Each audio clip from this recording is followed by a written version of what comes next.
Bonjour chers amis, c'est la dernière journée où je suis avec vous et j'aimerais vous apporter quelque chose qui me tient réellement fort sur le cœur. Un verset en fait de la Bible qui me tient depuis des années et des années. Je peux dire depuis 35 ans où je suis dans le ministère. Quelques mois après que j'ai commencé à servir le Seigneur à plein temps en tant que pasteur, ce verset s'est accroché en moi. Je me suis accroché plutôt à ce verset. Ce verset m'a tenu fort. Et si j'ai pu traverser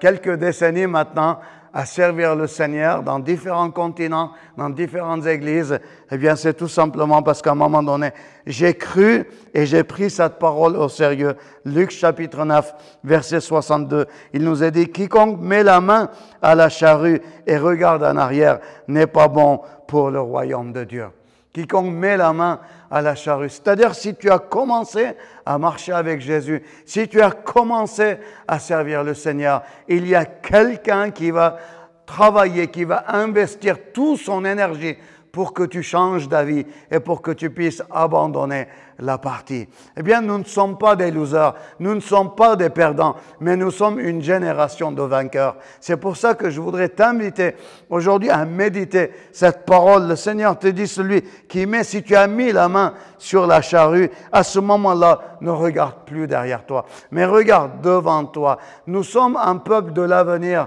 nous ne sommes pas un peuple du passé. Nous avons notre regard tourné vers l'avenir. Notre focus, eh bien, on sert sur la terre, dans l'espérance, eh bien, de la vie éternelle, qui fait que le passé appartient au passé. Dans le passé, ce qui est arrivé de bon, de moins bon, eh bien, de succès ou de défaite, on les a remis au Seigneur. Et le Seigneur les règle. On ne ressasse pas le passé dans notre cœur, parce que plus tu ressasses le passé dans ton cœur, plus tu vas trouver des sujets pour te décourager. Tu vas te rappeler eh bien, des paroles qui t'ont été dites, qui vont t'en blesser. Tu vas te rappeler des circonstances de la vie où les gens ont voulu te dilapider, où les gens ne t'ont pas estimé à ta juste valeur. Tu vas te rappeler de plein de choses qui vont te décourager. Si même au moment où je dis ces choses, s'il y a des pensées qui viennent devant toi, eh bien, je te rappelle notre parole d'hier.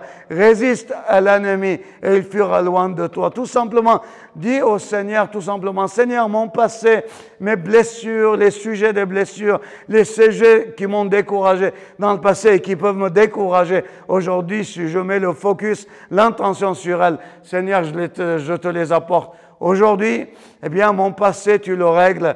Mon présent, je prends une décision ferme. C'est que je ne veux plus regarder en arrière, je veux regarder dans l'avenir.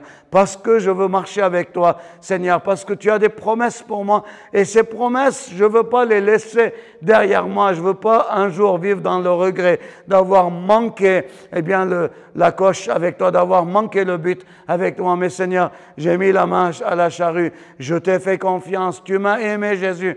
Tu m'as pardonné, tu as fait de moi un homme, une femme neuf. Je suis quelqu'un de nouveau avec toi et je veux avancer avec toi dans tes promesses, dans ta victoire. Jésus, tu es le meilleur.